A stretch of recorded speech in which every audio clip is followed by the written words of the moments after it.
إن الحمد لله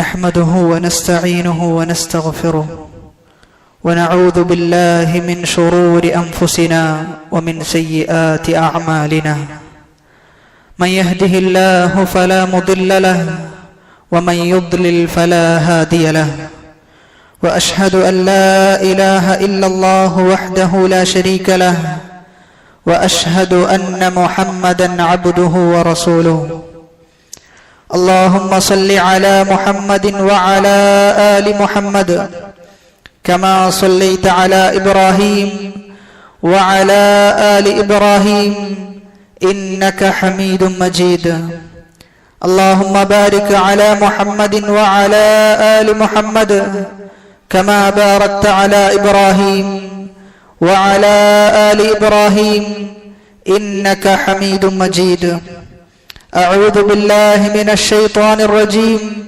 بسم الله الرحمن الرحيم يا أيها الذين آمنوا اتقوا الله حق تقاته ولا تموتن إلا وأنتم مسلمون يا أيها الناس اتقوا ربكم الذي خلقكم من نفس واحدة وخلق منها زوجها وبث منهما رجالا كثيرا ونساء واتقوا الله الذي تساءلون به والأرحام إن الله كان عليكم رقيبا يا أيها الذين آمنوا اتقوا الله وقولوا قولا سديدا يصلح لكم أعمالكم ويغفر لكم ذنوبكم ومن يطع الله ورسوله فقد فاز فوزا عظيما أما بعد فإن أصدق الحديث كتاب الله وأحسن الهدي هدي محمد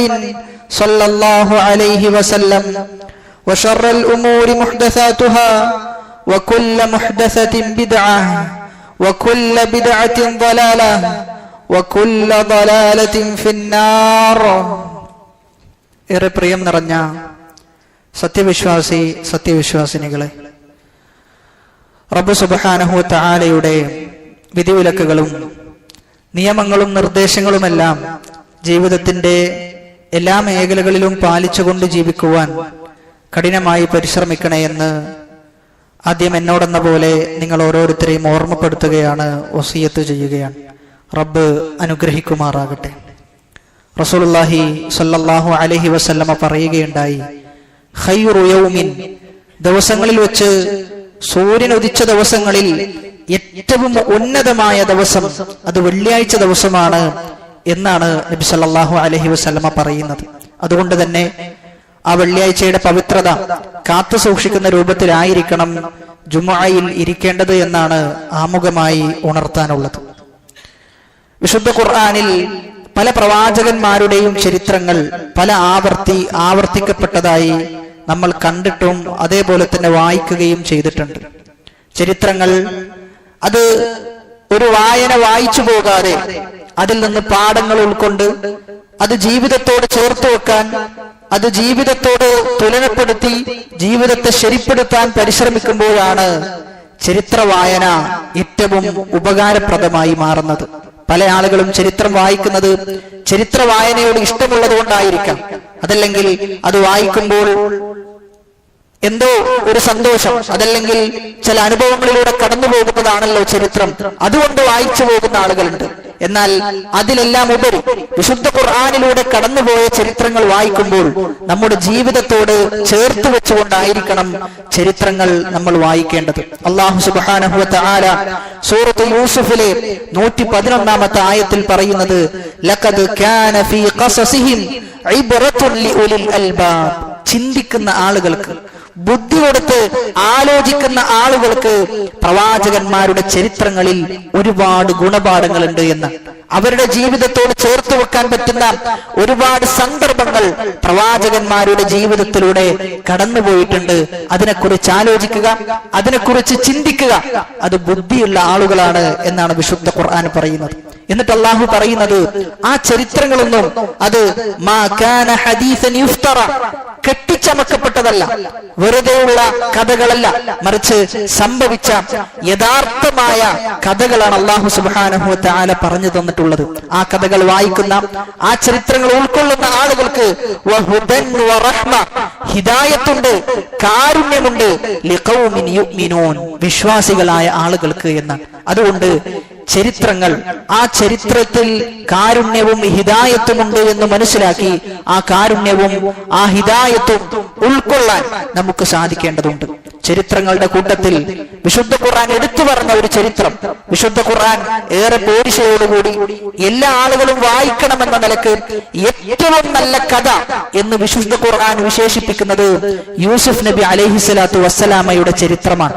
സൂറത്ത് യൂസുഫിലെ 3-ാമത്തെ ആയത്തിൽ അല്ലാഹു പറയുന്നത് നഹ്നു നഖുസ്സു അലൈക അഹ്സനൽ ഖസസ്, ഏറ്റവും നല്ല ഒരു കഥ ഞാൻ നിങ്ങൾക്ക് വിവരിച്ചു തരികയാണ് എന്നാണ് അല്ലാഹു സുബ്ഹാനഹു വ തആല പറയുന്നത്. അതുകൊണ്ട് നിങ്ങൾ ശ്രദ്ധിച്ചു കേൾക്കണം, നിങ്ങൾ അശ്രദ്ധയിലാകരുത്.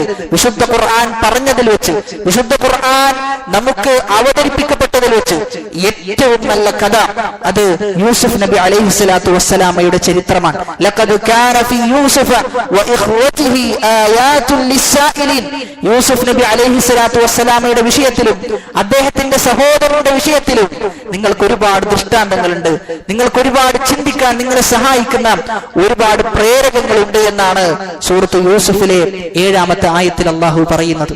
ചില പണ്ഡിതന്മാർ രേഖപ്പെടുത്തി വെച്ചത് 100-നെക്കാളും അധികം പാഠങ്ങൾ യൂസുഫ് നബി അലൈഹിസ്സലാത്തു വസ്സലാമയുടെ ചരിത്രത്തിൽ ഉൾക്കൊണ്ടിട്ടുണ്ട് എന്നതാണ്.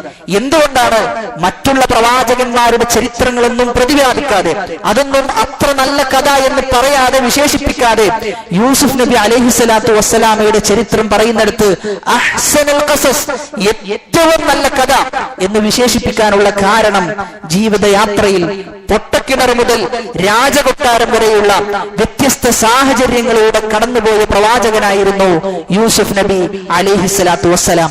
അദ്ദേഹത്തെ സംബന്ധിച്ചിടത്തോളം സന്തോഷത്തിന്റെ അവസ്ഥ അദ്ദേഹത്തിലൂടെ കടന്നുപോയിട്ടുണ്ട്, സന്താപത്തിന്റെ അവസ്ഥ അദ്ദേഹത്തിലൂടെ കടന്നുപോയിട്ടുണ്ട്, ഐശ്വര്യത്തിന്റെയും ദാരിദ്ര്യത്തിന്റെയും വേർപിരലിന്റെയും കൂടിച്ചേരലിന്റെയും ഇങ്ങനെ എല്ലാ സന്ദർഭങ്ങളിലൂടെയും എല്ലാ സാഹചര്യങ്ങളിലൂടെയും കടന്നുപോയ പ്രവാചകനാണ് യൂസുഫ് നബി അലൈഹിസ്സലാത്തു വസ്സലാം. അതുകൊണ്ട് തന്നെ വിഷമിച്ചിരിക്കുന്ന ദുഃഖിതരായ ആളുകളെ സംബന്ധിച്ചിടത്തോളം അദ്ദേഹത്തിന്റെ കഥയിൽ, യൂസുഫ് നബിയുടെ കഥയിൽ സന്തോഷത്തിന്റെ വാർത്തകളുണ്ട്. ദാരിദ്ര്യത്തിൽ അകപ്പെട്ട ആളുകളെ സംബന്ധിച്ചിടത്തോളം അവർക്ക് പ്രതീക്ഷ നൽകുന്ന കഥയാണ് യൂസുഫ് നബി അലൈഹിസ്സലാത്തു വസ്സലാമയുടെ കഥ. സൂറത്തുൽ ഇൻഷിഖാഖിൽ പറഞ്ഞതുപോലെ ലതർകബുന്ന തബഖൻ അൻ തബഖ്, നിങ്ങളുടെ ജീവിതം വ്യത്യസ്ത സാഹചര്യങ്ങളിലൂടെ കടന്നു പോകേണ്ടി വരുന്ന ജീവിതമായിരിക്കും മനുഷ്യൻ ജീവിച്ചു തീർക്കേണ്ടത് എന്ന് നമുക്കറിയാം. ചില ദിവസങ്ങൾ ഐശ്വര്യത്തിന്റെ ദിവസങ്ങളാണ് എങ്കിൽ പിന്നീട് നമുക്ക് വരാനിരിക്കുന്നത് പരീക്ഷണങ്ങളുടെ ദിവസങ്ങളായിരിക്കാം. അതുകൊണ്ട് തന്നെ ജീവിതത്തെ അല്ലാഹു സുബ്ഹാനഹു വ തആല വിശേഷിപ്പിക്കുന്നത് മാറി മറിയുന്ന ഓരോ ഘട്ടങ്ങളിലൂടെയുമാണ് മനുഷ്യൻ അവന്റെ ജീവിതം തള്ളി നീക്കുന്നത് എന്നാണ്. യൂസുഫ് നബി അലൈഹിസ്സലാത്തു വസ്സലാമയിൽ നിന്ന് നമുക്ക് ലഭിക്കുന്ന 1-ാമത്തെ പാഠം, മക്കൾക്കിടയിൽ നമ്മൾ നീതി പാലിക്കേണ്ടതുണ്ട് എന്നതാണ്. യാക്കൂബ് നബി അലൈഹിസ്സലാത്തു വസ്സലാം തന്റെ മകനായ യൂസുഫ് നബി അലൈഹിസ്സലാത്തു വസ്സലാമയെ അതിയായി സ്നേഹിച്ചിരുന്നു. ആ സ്നേഹത്തെക്കുറിച്ച് തന്റെ സഹോദരന്മാർ അറിയുകയും ആ അറിവിന്റെ അടിസ്ഥാനത്തിൽ യൂസുഫ് നബി അലൈഹിസ്സലാത്തു വസ്സലാമയെ വകവരുത്താൻ, യൂസുഫ് നബിയെ പിതാവിൽ നിന്ന് അകറ്റണം എന്നവർ തീരുമാനിക്കുകയും പിതാവിൽ നിന്ന് അകറ്റുകയും ചെയ്തു എന്നാണ്. ഇതിൽ നിന്ന് നമ്മൾ മനസ്സിലാക്കേണ്ടത്, സ്വാഭാവികമായും ഉപ്പ എന്ന നിലക്ക്, ഉമ്മ എന്ന നിലക്ക് ചിലപ്പോൾ നമ്മുടെ മക്കളുടെ കൂട്ടത്തിൽ, നമ്മളുടെ മകളുടെ കൂട്ടത്തിൽ നമുക്ക് ചില മക്കളോട് സ്നേഹം കൂടുതലായിരിക്കാം. എന്നാലും അത് മറ്റുള്ള മക്കൾക്ക് ബോധ്യപ്പെടുന്ന രൂപത്തിൽ ഒരിക്കലും നമ്മൾ പ്രതികരിക്കുകയോ ആ രൂപത്തിൽ അവരോട് ഇടപെടുകയോ ചെയ്യരുത് എന്നാണ് നമുക്ക് ഈ ചരിത്രം പഠിപ്പിച്ചു തരുന്നത്. നമുക്കൊരാളോട് അമിതമായ സ്നേഹമുണ്ട് എങ്കിൽ ആ സ്നേഹം ഹൃദയത്തിലാണ് നമ്മൾ വെക്കേണ്ടത്. അല്ലാതെ മറ്റുള്ള മക്കൾക്കിടയിൽ അനീതി ഉണ്ടാക്കുന്ന, മറ്റുള്ള മക്കൾക്ക് ദേഷ്യമുണ്ടാക്കുന്ന രൂപത്തിൽ ഒരിക്കലും നമ്മൾ അത്തരം പെരുമാറ്റങ്ങൾ നമ്മളുടെ മക്കളോട് പെരുമാറരുത് എന്നാണ് ഇമാം ബുഖാരി റഹ്മത്തുള്ളാഹി ഉദ്ധരിക്കുന്ന ഹദീസിൽ നിങ്ങൾ നിങ്ങളുടെ മക്കൾക്കിടയിൽ നീതി പാലിക്കണം എന്ന് കൽപ്പിച്ചിരിക്കുകയാണ്. അതുകൊണ്ട് തന്നെ നിർബന്ധമാണ് ആ കൽപ്പന. അതുകൊണ്ട് നമ്മുടെ മക്കൾക്കിടയിൽ നമ്മൾ നീതി പാലിക്കുന്നുണ്ട് എന്ന് നമ്മൾ ഉറപ്പുവരുത്തണം.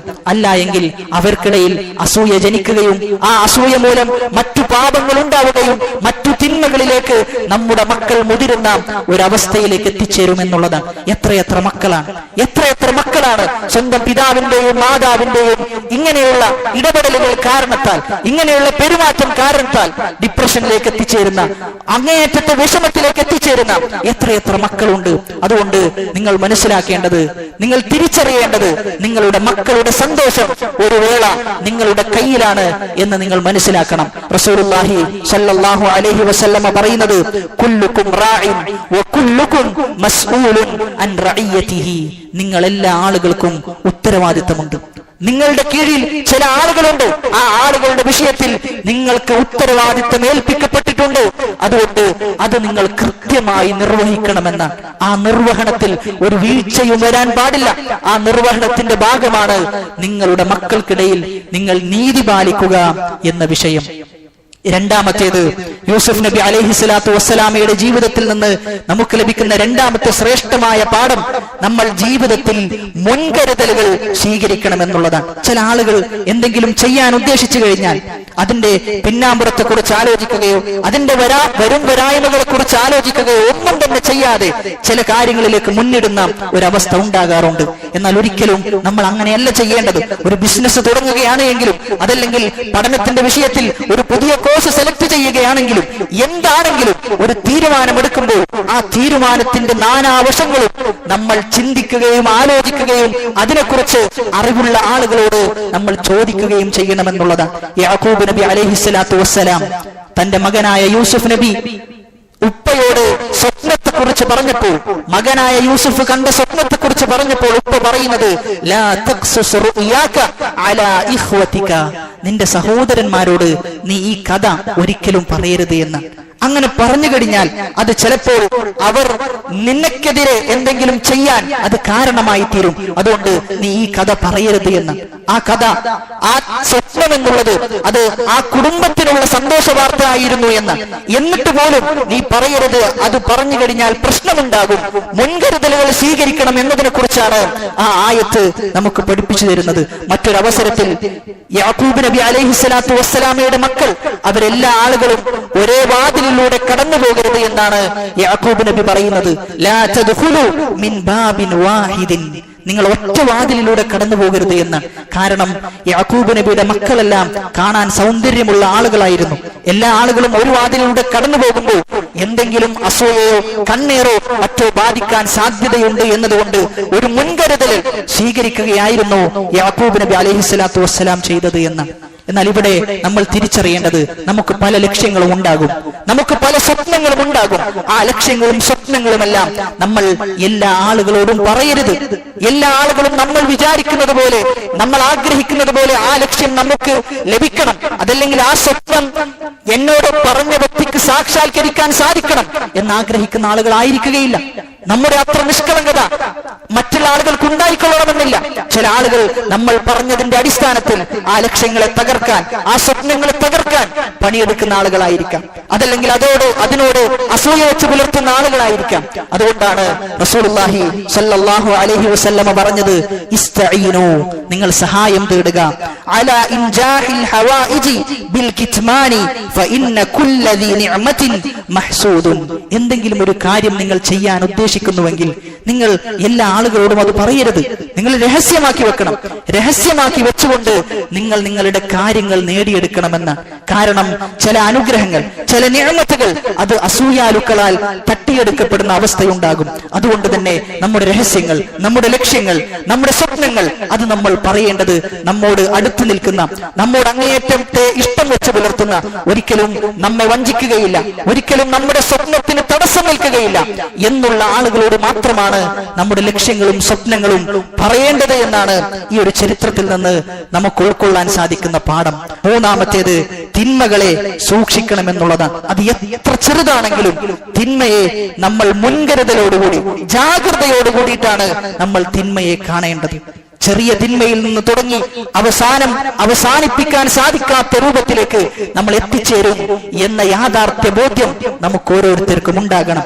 എത്രയെത്ര ആളുകളാണ് ഒരു സിപ്പിൽ നിന്ന് തുടങ്ങി, ഒരു പഫിൽ നിന്ന് തുടങ്ങി അവസാനം അതിനടിമപ്പെട്ട് സ്വന്തത്തോട് പോലും താല്പര്യമില്ലാതെ, സ്വന്തത്തോട് പോലും ഇഷ്ടമില്ലാതെ, കുടുംബത്തിനോ സമൂഹത്തിനോ ഒരു ഉപകാരവുമില്ലാത്ത വെറും മൃഗങ്ങൾക്ക് തുല്യമായി മാറുന്ന എത്രയെത്ര ആളുകൾ നമുക്കിടയിലുണ്ട് എന്ന് നമ്മൾ ഒന്ന് ആലോചിച്ചു നോക്കിയാൽ മതി. എല്ലാം തുടങ്ങിയത് ഒറ്റ വലിയിൽ നിന്നാണ്, അല്ലെങ്കിൽ ഒരു ഗ്ലാസിൽ നിന്നായിരുന്നു തുടങ്ങിയിരുന്നത് എന്നാണ്. അതുകൊണ്ട് ഓരോ ചെറിയ തിന്മകളും അത് നിങ്ങളെ കൊണ്ടെത്തിക്കുക, അത് നിങ്ങളുടെ ജീവിതത്തെ തന്നെ താറുമാറാക്കും, ജീവിതത്തിന്റെ ഗതിയെ മാറ്റിമറിക്കും എന്ന തിരിച്ചറിവ് നിങ്ങൾക്കുണ്ടാകണം. അവിഹിതമായി നിങ്ങൾ നിങ്ങളുടെ ഭാര്യക്കല്ലാതെ മറ്റാർക്കെങ്കിലും ഇരുട്ടിൽ നിങ്ങൾ മെസ്സേജ് അയക്കുന്നുണ്ട് എങ്കിൽ തിരിച്ചറിയുക, അത് നിങ്ങളുടെ കുടുംബത്തിന്റെ തകർച്ചയുടെ ഒന്നാമത്തെ മെസ്സേജാണ് എന്ന് നിങ്ങൾ തിരിച്ചറിയണം. എങ്ങനെയാണ് സ്വന്തം ഭാര്യ ഉണ്ടായിരിക്കെ മറ്റൊരാൾക്ക് അവിഹിതത്തോടുകൂടി മെസ്സേജ് അയക്കാൻ നിങ്ങൾക്ക് സാധിക്കുന്നത് എന്ന് നിങ്ങൾ ഒന്ന് ആലോചിച്ചു നോക്കണം. നിങ്ങളുടെ സ്ഥാനത്ത്, നിങ്ങൾ ചെയ്യുന്ന ആ നീചമായ പ്രവർത്തനത്തിന്റെ സ്ഥാനത്ത് നിങ്ങളുടെ ഉപ്പയായിരുന്നെങ്കിൽ എന്തായിരിക്കും നിങ്ങളുടെ പ്രതികരണം എന്നും ആലോചിച്ചു നോക്കണം. നിങ്ങളുടെ ഉമ്മയായിരുന്നു ആ സ്ഥാനത്ത് എങ്കിൽ എന്തായിരിക്കും നിങ്ങളുടെ പ്രതികരണം എന്നും ആലോചിച്ചു നോക്കണം. റസൂലുള്ളാഹി സ്വല്ലല്ലാഹു അലൈഹി വസല്ലം പറയുന്നത്, മൻ ഗശ്ശന ഫലൈസ മിന്നാ, വഞ്ചിക്കുന്നവൻ അവൻ നമ്മിൽ പെട്ടവനല്ല എന്നാണ്. അതുകൊണ്ട് സഹോദരങ്ങളെ, സഹോദരിമാരെ, അവിഹിതമായി ഒരു മെസ്സേജ് പോലും ഞാൻ അയക്കുകയില്ല. എന്റെ റസൂലിന്റെ കൽപ്പനയാണ്, എന്റെ റസൂൽ പറഞ്ഞത് അയക്കാൻ പാടില്ല, സ്ത്രീകൾ ഫിത്നയാണ് എന്ന് റസൂൽ പഠിപ്പിച്ചതാണ് എന്ന് പറഞ്ഞുകൊണ്ട് അതിൽ നിന്ന് ആത്മാർത്ഥമായി വിട്ടുനിൽക്കാൻ നമുക്ക് സാധിക്കണം. എത്രയെത്ര കുടുംബ ബന്ധങ്ങളാണ്, എത്ര എണ്ണിയാൽ ഒടുങ്ങാത്തത്ര കുടുംബ ബന്ധങ്ങൾ ശിഥിലമായി പോയത് ഇത്തരം അവിഹിതങ്ങൾ മൂലമാണ്. അതുകൊണ്ട് നമ്മൾ മനസ്സിലാക്കേണ്ടത്, നമ്മൾ മൂലം ഒരു കുടുംബവും തകർന്നു പോകുന്നില്ല എന്ന ഉറപ്പ് നമ്മൾ എടുക്കേണ്ടതുണ്ട്. യൂസുഫ് നബി അലൈഹിസ്സലാത്തു വസ്സലാമയുടെ ചരിത്രത്തിൽ അദ്ദേഹത്തിന്റെ സഹോദരന്മാർ ചെയ്ത തിന്മ നമ്മൾ ഒന്ന് ആലോചിച്ചു നോക്കൂ. എത്ര വലിയ തിന്മയാണ് അവർ ചെയ്തത്. അള്ളാഹുവിനോട് ചെയ്ത തിന്മയാണ്, സ്വന്തം ഉപ്പയോട് അവർ ചെയ്തത് തിന്മയാണ്. ഉപ്പയിൽ നിന്ന് മകനെ അവർ അകറ്റി. യൂസുഫ് എന്ന പ്രവാചകനോട് അവർ ചെയ്തത് തിന്മയാണ്, കുടുംബത്തോട് ചെയ്ത തിന്മയാണ്. എന്തിനേറെ ആ സംഭവം തന്റെ ഉപ്പ മക്കളോട് ചോദിക്കുന്ന സന്ദർഭത്തിലെല്ലാം അവർ കളവ് പറഞ്ഞുകൊണ്ടേയിരുന്നു എന്ന്. അവസാനം അവർ ഉപ്പയോട് ചോദിക്കുന്നുണ്ട്, ഖാലു യാ അബാന ഇസ്തഗ്ഫിർ ലനാ ദുനൂബന ഇന്നാ കുന്നാ ഖാതിഈൻ. ഓ പൊന്നുപ്പ, ഞങ്ങൾക്ക് ഞങ്ങളുടെ തെറ്റ് റബ്ബിനോട് പാപമോചനം ചോദിച്ചുകൊണ്ട് ഞങ്ങൾക്കൊന്ന് നിങ്ങൾ പ്രാർത്ഥിക്കണം എന്നാ മക്കൾ പറഞ്ഞു എന്ന. അതുകൊണ്ട് മനസ്സിലാക്കേണ്ടത്, തിന്മ അത് എത്ര ചെറുതാണെങ്കിലും വളരെ ജാഗ്രതയോടുകൂടിയിട്ടാണ് ആ തിന്മ നമ്മൾ കാണേണ്ടത് എന്ന്.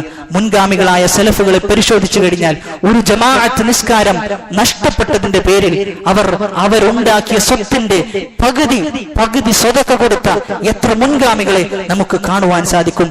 എന്തിനേറെ ഇപ്പോൾ ജീവിച്ചുകൊണ്ടിരിക്കുന്ന മദീനയിലെ മുഹദ്ദിസ് എന്നറിയപ്പെടുന്ന അബ്ദുൽ മുഹ്സിൻ അൽ അബ്ബാദ് ഹഫിളഹുല്ലാ, അദ്ദേഹത്തിന് ഒരിക്കൽ സുബ്ഹി ജമാഅത്ത് നഷ്ടപ്പെട്ടപ്പോൾ അദ്ദേഹം ആ സുബ്ഹി നിസ്കാരം പള്ളിയിൽ പോയി നിസ്കരിക്കുകയും എന്നിട്ട് ഇശാഇന്റെ സമയം വരെ അദ്ദേഹം പള്ളിയിൽ കഴിച്ചുകൂട്ടിയെന്ന്.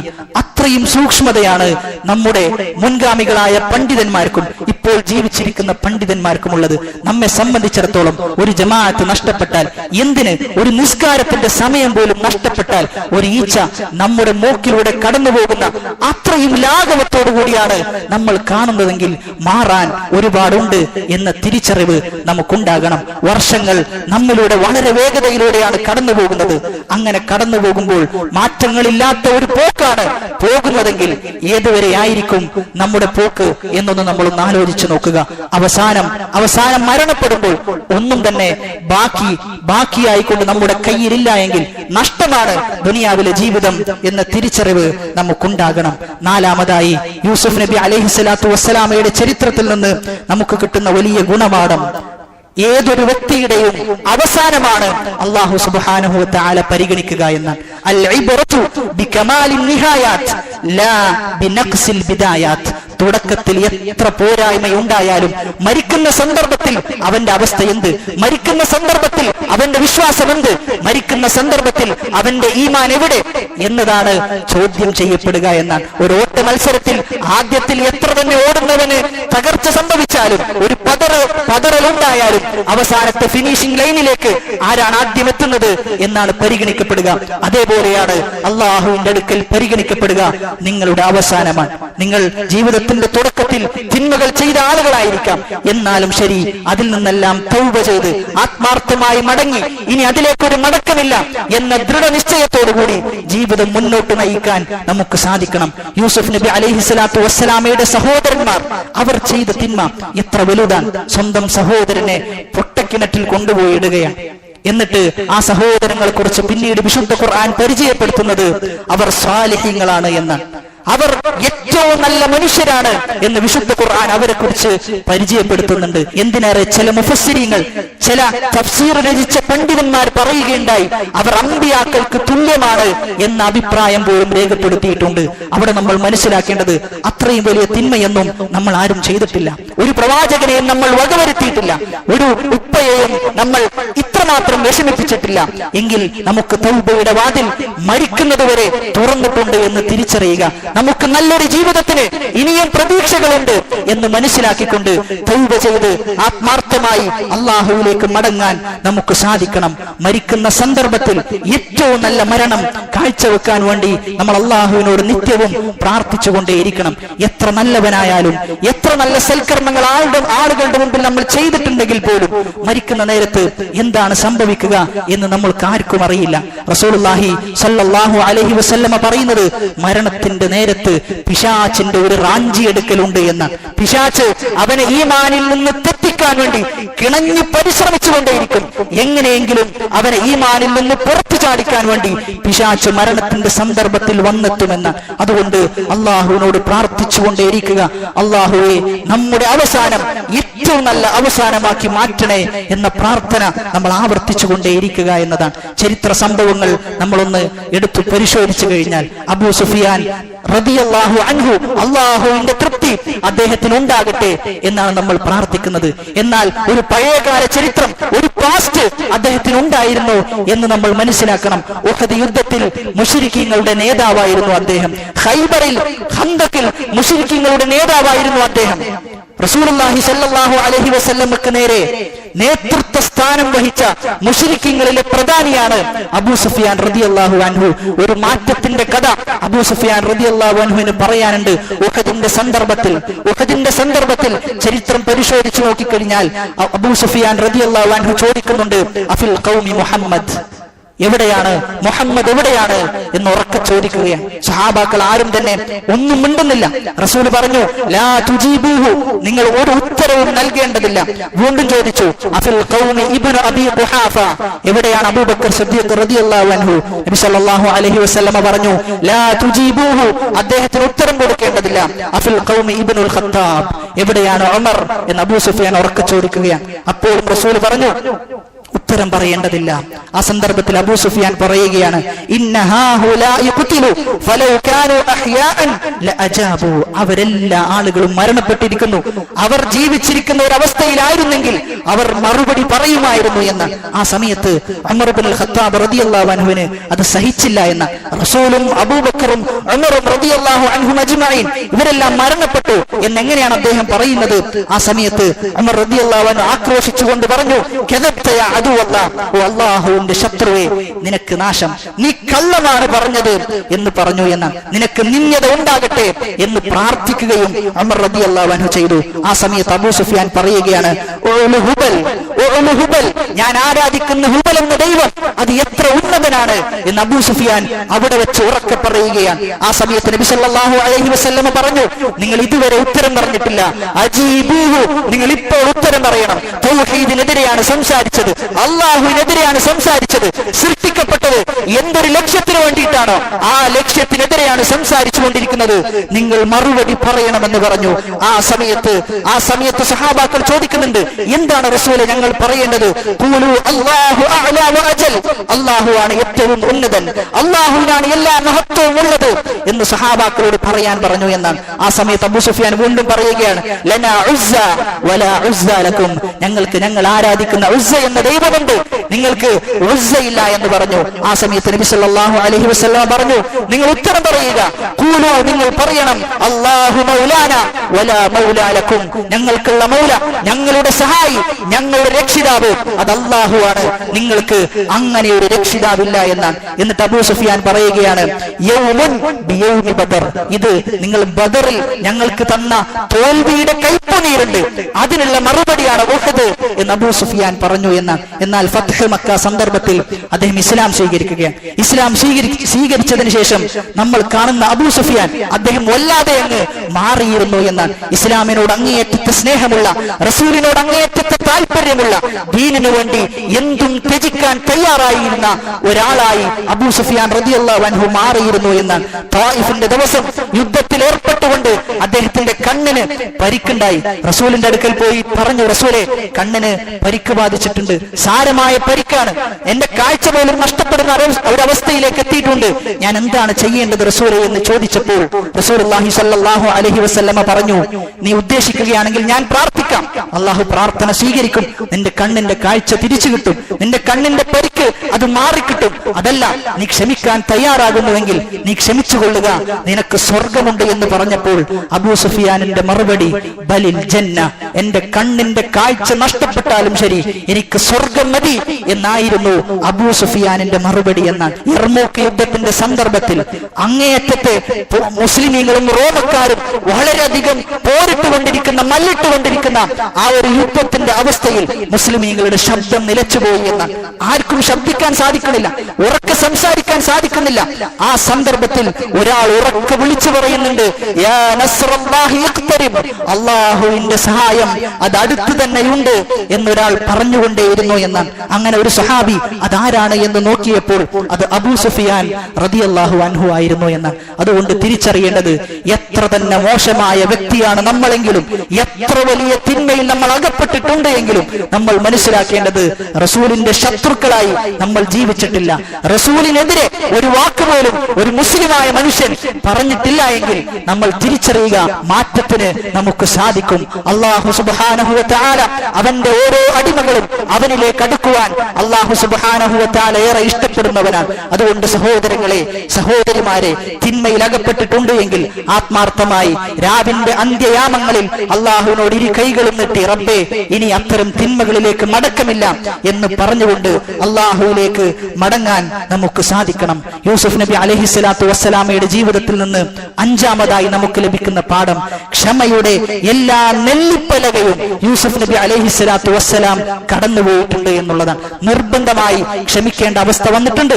സ്വന്തം സഹോദരന്മാരിൽ നിന്നുണ്ടായ ആ ഒരു തീക്ഷ്ണമായ പരീക്ഷണം, അതിൽ നിന്ന് അദ്ദേഹം ക്ഷമയോടുകൂടി നേരിട്ടു എന്നുള്ളതാണ്. എത്ര വർഷം അദ്ദേഹത്തിന് ജയിലിൽ കഴിയേണ്ടി വന്നു. എല്ലാത്തിന്റെയും തുടക്കം അദ്ദേഹത്തിന്റെ സഹോദരന്മാർ ചെയ്തത് മൂലമായിരുന്നു. അതുകൊണ്ട് തിരിച്ചറിയേണ്ടത്, ഇസ്ബിറു വസാബിറു, നിങ്ങൾ ക്ഷമിക്കണം, ക്ഷമയാണ് ജീവിതത്തിന്റെ എല്ലാം, ക്ഷമയാണ് വിജയത്തിന്റെ എല്ലാം എന്ന് തിരിച്ചറിവ് നമുക്കുണ്ടാകണം. ദീനിൽ ഒരാൾക്ക് ഇമാമത്ത് ലഭിക്കുക, ദീനിൽ ഒരാൾക്ക് നേതൃത്വ പദവി ലഭിക്കുക, അത് ക്ഷമയിലൂടെയാണ് എന്ന് മനസ്സിലാക്കണം. റസൂലുള്ളാഹി സ്വല്ലല്ലാഹു അലൈഹി വസല്ലമയുടെ ജീവിതം പരിശോധിച്ചു കഴിഞ്ഞാൽ ക്ഷമയുടെ എല്ലാ മൂർത്തഭാവവും റസൂലിന്റെ ജീവിതത്തിലൂടെ നിഴലിച്ച് നമുക്ക് കാണുവാൻ സാധിക്കുന്നുണ്ട്.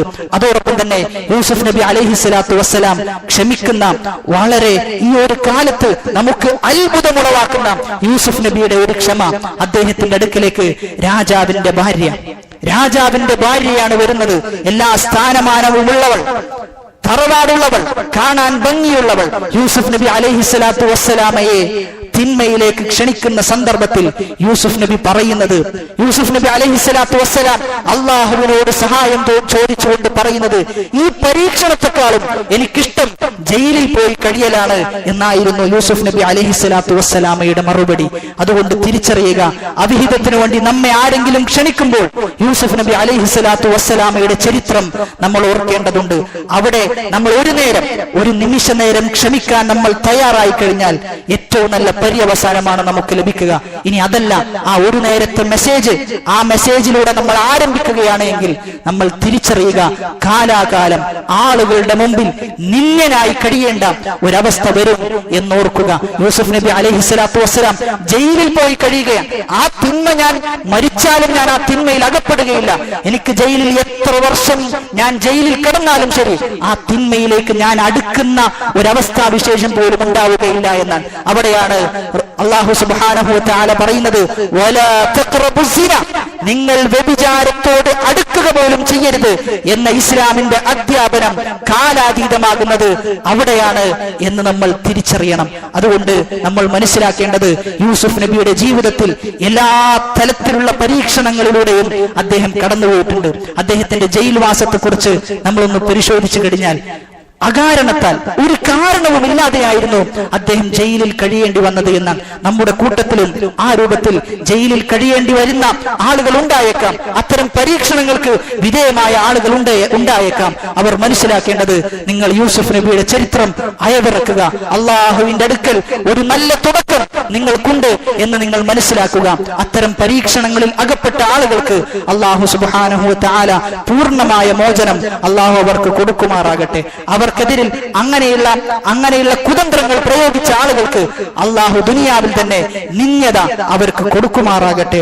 അതോടൊപ്പം തന്നെ നമ്മൾ മനസ്സിലാക്കേണ്ടത്, റസൂലുള്ളാഹി സ്വല്ലല്ലാഹു അലൈഹി വസല്ലമ പറയുന്നുണ്ട്, സബഅത്തുൻ യുദില്ലുഹുമുല്ലാഹു യൗമൽ ഖിയാമത ലാ ദില്ല ഇല്ലാ ദില്ല. ഒരു തണലുമില്ലാത്ത ദിവസം 7 ആളുകൾക്ക് അള്ളാഹു തണൽ വിരിച്ചു കൊടുക്കുന്ന, ഒരു തണലും അന്നുണ്ടാവുകയില്ല. ഒരു ചാണ് മുകളിലായിരിക്കും സൂര്യൻ നമ്മുടെ തലയുടെ മീതെ ഉണ്ടാകും. അന്ന് തണൽ ലഭിക്കുന്ന ഒരു വിഭാഗത്തെ കുറിച്ച് പറയുന്നത്, റജുലുൻ ദഅത്ഹു ഇംറഅത്തുൻ ذات منصب وجمال الى نفسها قال اني اخاف الله. ഒരു സ്ത്രീ, നല്ല കുടുംബമുള്ള, തറവാടിത്തമുള്ള, കാണാൻ ഭംഗിയുള്ള ഒരു സ്ത്രീ, ആ സ്ത്രീ വ്യഭിചാരത്തിന് വേണ്ടി ക്ഷണിക്കുകയാണ്. അങ്ങനെ ക്ഷണിക്കുമ്പോൾ ആ വ്യക്തി പറയുകയാണ്, ഇന്നി അഖാഫുല്ലാ, ഞാൻ അള്ളാഹുവിനെ ഭയപ്പെടുന്നുണ്ട്, ഞാൻ ഈ തിന്മക്ക് നിനക്ക് നിന്നു തരുകയില്ല എന്ന് പറയാൻ നമുക്ക് സാധിക്കണം. അങ്ങനെ പറയുന്ന ആളുകൾക്കാണ് ഖിയാമത്ത് നാളിൽ ഒരു തണലുമില്ലാത്ത ദിവസത്തിൽ അള്ളാഹുവിന്റെ തണൽ ലഭിക്കുക എന്നാണ്. അങ്ങനെ പറയാൻ സാധിക്കണമെങ്കിൽ ദൃഢമായ ഈമാൻ നമുക്കുണ്ടാകണം. ആ ഈമാൻ ദൃഢീകരിക്കണമെങ്കിൽ നമ്മുടെ നിസ്കാരം, നമ്മുടെ വിശുദ്ധ ഖുർആനിന്റെ പാരായണം, ആളുകളോടുള്ള ഇടപാടുകൾ, ഇതെല്ലാം വളരെ കൃത്യമായി, വളരെ ശുദ്ധമായി നമുക്ക് കൊണ്ടുപോകാൻ സാധിക്കണം. അല്ലാഹു സുബ്ഹാനഹു വ തആല ജീവിതം വളരെ കൃത്യമായി ക്രമീകരിക്കുന്ന, അവനെ മാത്രം ആരാധിച്ചുകൊണ്ട് ജീവിക്കുന്ന അവന്റെ യഥാർത്ഥ അടിമകളുടെ കൂട്ടത്തിൽ നമ്മെ ഓരോരുത്തരെയും ഉൾപ്പെടുത്തി അനുഗ്രഹിക്കുമാറാകട്ടെ. അൽഹംദുലില്ലാഹി റബ്ബിൽ ആലമീൻ വസ്സലാത്തു വസ്സലാമു അലാ റസൂലിഹിൽ അമീൻ വഅലാ ആലിഹി വസഹ്ബിഹി അജ്മഈൻ. അമ്മാ ബഅദ്, ഫത്തഖുല്ലാഹ യാ ഇബാദല്ലാഹ്. അല്ലാഹു സുബ്ഹാനഹു വ തആലയുടെ വിധിവിലക്കുകൾ ജീവിതത്തിന്റെ സർവ്വമേഖലകളിലും പാലിച്ചുകൊണ്ട് ജീവിക്കുവാൻ കഠിനമായി പരിശ്രമിക്കണേ എന്ന് ഒരിക്കൽ കൂടി എന്നോടെന്ന പോലെ നിങ്ങൾ ഓരോരുത്തരെയും ഓർമ്മപ്പെടുത്തുകയാണ്, വസിയത്ത് ചെയ്യുകയാണ്. റബ്ബ് അനുഗ്രഹിക്കുമാറാകട്ടെ. റസൂലുള്ളാഹി സ്വല്ലല്ലാഹു അലൈഹി വസല്ലമ പറയുകയുണ്ടായി, മൻ ഗദാ ഇലൽ മസ്ജിദി ലാ യുരീദു ഇല്ലാ അൻ യതഅല്ലമ ഖൈറൻ ഔ യുഅല്ലിമഹു കാന ലഹു കഅജ്രി ഹജ്ജിൻ താമ്മൻ ഹജ്ജതഹു. ആരെങ്കിലും ഒരാൾ പള്ളിയിലേക്ക് അറിവ് പഠിക്കാൻ വേണ്ടി, പള്ളിയിലേക്ക് ദീന് പഠിക്കാൻ വേണ്ടി പുറപ്പെട്ടു കഴിഞ്ഞാൽ അവന് ഹജ്ജിന്റെ പ്രതിഫലമുണ്ട് എന്നാണ്. പൂർണ്ണമായി ഒരാൾ ഹജ്ജ് ചെയ്താൽ എന്താണോ പ്രതിഫലമായി ലഭിക്കുക, അതേ പ്രതിഫലം ദീന് പഠിക്കാൻ വേണ്ടി പള്ളിയിലേക്ക് ചെന്നാൽ ലഭിക്കുമെന്നാണ് റസൂലുന, നമ്മുടെ റസൂൽ മുഹമ്മദ് മുസ്തഫ സല്ലല്ലാഹു അലൈഹി വസല്ലമ പറഞ്ഞു വെക്കുന്നത്. അതുകൊണ്ട് ഈ പള്ളിയിൽ ഒരുപാട് അറിവിന്റെ സദസ്സുകൾ നടക്കുന്നുണ്ട്, അതിൽ പങ്കെടുക്കാൻ നമുക്ക് സാധിക്കണം. മാസത്തിൽ നടക്കുന്ന പരിപാടികളുണ്ട്, ഇനി അതല്ല ആഴ്ചയിൽ നടക്കുന്ന അറിവിന്റെ സദസ്സുകളുണ്ട്. ആഴ്ചയിൽ നടക്കുന്ന അറിവിന്റെ സദസ്സുകളിൽ പങ്കെടുക്കാൻ നമ്മൾ പരിശ്രമിക്കണം. എത്രയെത്ര സമയങ്ങൾ നമ്മൾ മറ്റു പല കാര്യങ്ങൾക്കും നീക്കിവെക്കാറുണ്ട്. എന്നാൽ അള്ളാഹുവിന്റെ ദീന് പഠിക്കാൻ വേണ്ടി ആത്മാർത്ഥമായി എത്ര സമയം നമ്മൾ മാറ്റിവെച്ചു എന്നൊന്ന് നമ്മൾ ആലോചിക്കണം. നിർബന്ധമായും വരുന്ന ഖുതുബയിലേക്ക് പോലും വൈകി വന്ന്, അതല്ലെങ്കിൽ അവിടെ ഇരുന്ന് അശ്രദ്ധമായി ഇരുന്ന് അതും കൃത്യമായി കേൾക്കാതെ നിങ്ങൾ ആ ഖുതുബയിൽ നിന്ന് എഴുന്നേറ്റ് പോവുകയാണ് എങ്കിൽ ദീനിനോട് എന്ത് താല്പര്യമാണുള്ളത്? ദീനിനോട് എന്ത് പ്രതിബദ്ധതയാണ് നിങ്ങൾക്കുള്ളത്? ഉമർ ഇബ്നുൽ ഖത്താബ് റളിയല്ലാഹു അൻഹു പറയുന്നത്, ഞാൻ എന്റെ ജീവിതത്തിൽ ഒരു ദിവസം ഞാൻ കച്ചവടത്തിന് പോവുകയും മറ്റേ ദിവസം അറിവിന് വേണ്ടി ഞാൻ മാറ്റിവെക്കുമെന്നാണ് ഉമർ ഇബ്നുൽ ഖത്താബ് റളിയല്ലാഹു അൻഹു പറഞ്ഞു വെക്കുന്നത്. അവിടെയാണ് അദ്ദേഹം എന്തുകൊണ്ട് ഖലീഫയായി എന്ന് ചോദിച്ചു കഴിഞ്ഞാൽ അദ്ദേഹത്തിന് ഉത്തരവാദിത്വ ബോധമുണ്ട്. അദ്ദേഹം സ്വന്തം കുടുംബത്തിന് എത്തിക്കേണ്ടത് എത്തിക്കുകയും എന്നാൽ അതേ സമയത്ത് അള്ളാഹുവിനോടുള്ള ബാധ്യത അദ്ദേഹം മറക്കുകയും ചെയ്തിട്ടില്ല എന്നാണ്. എന്നാൽ നമ്മളിൽ പല ആളുകളും അറിവിന്റെ സദസ്സിലേക്ക് ക്ഷണിച്ചു കഴിഞ്ഞാൽ, അതല്ലെങ്കിൽ വിളിച്ചു കഴിഞ്ഞാൽ എത്രയെത്ര കാരണങ്ങളാണ്, ഇല്ലാത്ത കാരണങ്ങളാണ് ആളുകൾ ബോധിപ്പിച്ചുകൊണ്ടിരിക്കുന്നത്. അതുകൊണ്ട് സഹോദരങ്ങളെ, സഹോദരിമാരെ, അറിവ് പഠിക്കാത്ത, അറിവിനോട് താല്പര്യമില്ലാത്ത, അറിവിനോട് ഇഷ്ടമില്ലാത്ത ഒരു വ്യക്തിയിൽ യാതൊരു ഖൈറുമില്ല എന്നാണ് റസൂലുള്ളാഹി സ്വല്ലല്ലാഹു അലൈഹി വസല്ലമ പറയുന്നത്. അതുകൊണ്ട് ശ്രദ്ധിക്കുക, അതുകൊണ്ട് ജാഗ്രത പാലിക്കുക. നമ്മുടെ മക്കളെ ചില അറിവിന്റെ സദസ്സിലേക്ക് കൊണ്ടെത്തിക്കാൻ ബോധപൂർവം നമ്മൾ ശ്രദ്ധിക്കേണ്ടതുണ്ട്. പ്രത്യേകിച്ചും ഈ ഒരു കാലഘട്ടത്തിൽ അവർ കാണുന്നതും അവർ ഇടപെടുന്നതും അവർ കേൾക്കുന്നതും എല്ലാം തിന്മയുമായി ബന്ധപ്പെട്ട മ്ലേച്ഛമായ കാര്യങ്ങളാണ് സ്ക്രീനിലൂടെ അവരറിയാതെ കാണാൻ ഇടയായിക്കൊണ്ടിരിക്കുന്നത്. അങ്ങനെ ഒരു സന്ദർഭത്തിൽ നിർബന്ധ ബുദ്ധിയോടെ അവരെ നന്മയിലേക്ക് വലിച്ചു കൊണ്ടുവരാൻ മാതാപിതാക്കൾ എന്ന നിലയിൽ നിങ്ങൾക്ക് ഉത്തരവാദിത്തമുണ്ട് എന്ന് തിരിച്ചറിയുക.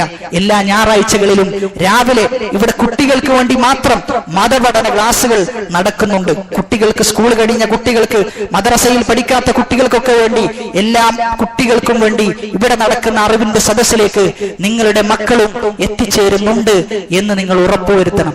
മനസ്സിലാക്കേണ്ടത്, നാളെ നിങ്ങൾക്ക് ഉപകരിക്കുക ആ മകന്റെ ഒരു പ്രാർത്ഥനയായിരിക്കാം. അതുകൊണ്ട് ആത്മാർത്ഥമായി മക്കൾക്ക് ദീൻ എത്തിച്ചു കൊടുക്കാൻ ഞാൻ പരിശ്രമിക്കുന്നുണ്ട്, ഒരു ഉപ്പ എന്ന നിലക്ക് ഞാൻ പരിശ്രമിക്കുന്നുണ്ട്, ഒരു ഉമ്മ എന്ന നിലക്ക് എന്ന ഉത്തരവാദിത്വം നിങ്ങളുടെ തലയിലുണ്ട് എന്ന് മനസ്സിലാക്കിക്കൊണ്ട് നിങ്ങളുടെ മക്കളെ ഈ പള്ളിയുടെ ആ സദസ്സിലേക്ക് കൊണ്ടെത്തിക്കണം എന്നാണ് ഓർമ്മപ്പെടുത്താനുള്ളത്. അതോടൊപ്പം തന്നെ തൗഹീദുമായി ബന്ധപ്പെട്ട് കിതാബ് തൗഹീദ് എന്ന പേരിൽ മുഹമ്മദ് ബിൻ അബ്ദുൽ വഹാബ് റഹിമഹുള്ളയുടെ വിശ്വപ്രസിദ്ധമായ ഗ്രന്ഥം, ആ ഗ്രന്ഥവും ഇവിടെ പഠിപ്പിക്കുന്നുണ്ട്. അതുകൊണ്ട് അത്തരം സദസ്സുകൾക്ക് പങ്കെടുക്കാൻ നമ്മൾ താല്പര്യപൂർവ്വം മുന്നോട്ട് വരണം എന്നാണ് പറയാനുള്ളത്. അല്ലാഹു സുബ്ഹാനഹു വ തആലയുടെ മലക്കുകൾ ആവരണം ചെയ്യുന്ന സദസ്സാണ് അറിവിന്റെ സദസ്സുകൾ.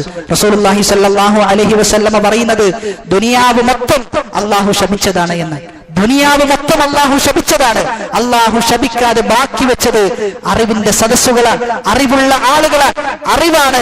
റസൂലുള്ളാഹി സ്വല്ലല്ലാഹു അലൈഹി വസല്ലമ അത് ശാപത്തിന് ഇരയായിട്ടില്ല എന്ന് പറഞ്ഞു വെച്ചത്. അതുകൊണ്ട് നിങ്ങൾ ഓടി നടക്കുന്ന, നിങ്ങൾ ഉണ്ടാക്കാൻ വേണ്ടി പരിശ്രമിക്കുന്ന, നിങ്ങൾ നിങ്ങളുടെ സമയം മുഴുവനും ചെലവഴിക്കുന്നത് അല്ലാഹുവിന്റെ അടുക്കൽ ഒരു വിലയുമില്ലാത്ത, അല്ലാഹുവിന്റെ അടുക്കൽ ഒരു വിലയുമില്ലാത്ത, അല്ലാഹു ശപിച്ച ആ ദുനിയാവിന് വേണ്ടിയാണ് എന്ന തിരിച്ചറിവുണ്ടാവുക. ആ നെട്ടോട്ടത്തിന്റെ ഇടയിൽ ആഖിറം മറന്നുകൊണ്ടാണ് നിങ്ങളുടെ ജീവിതം മുന്നോട്ട് പോകുന്നതെങ്കിൽ ഇടയിൽ ഒരു മരണം നമുക്ക് വന്നെത്താനുണ്ട്. അത് വന്നെത്തിക്കഴിഞ്ഞാൽ നമുക്ക് രക്ഷപ്പെടാൻ സാധിക്കുമോ എന്ന ചോദ്യം നമ്മൾ നമ്മോട് തന്നെ ചോദിച്ചുകൊണ്ടിരിക്കുക. അല്ലാഹു സുബ്ഹാനഹു വ തആല നമ്മുടെ കൂട്ടത്തിൽ മരണപ്പെട്ടു പോയ ആളുകൾക്ക് അല്ലാഹു മഗ്ഫിറത്തും മർഹമത്തും പ്രദാനം ചെയ്യുമാറാകട്ടെ.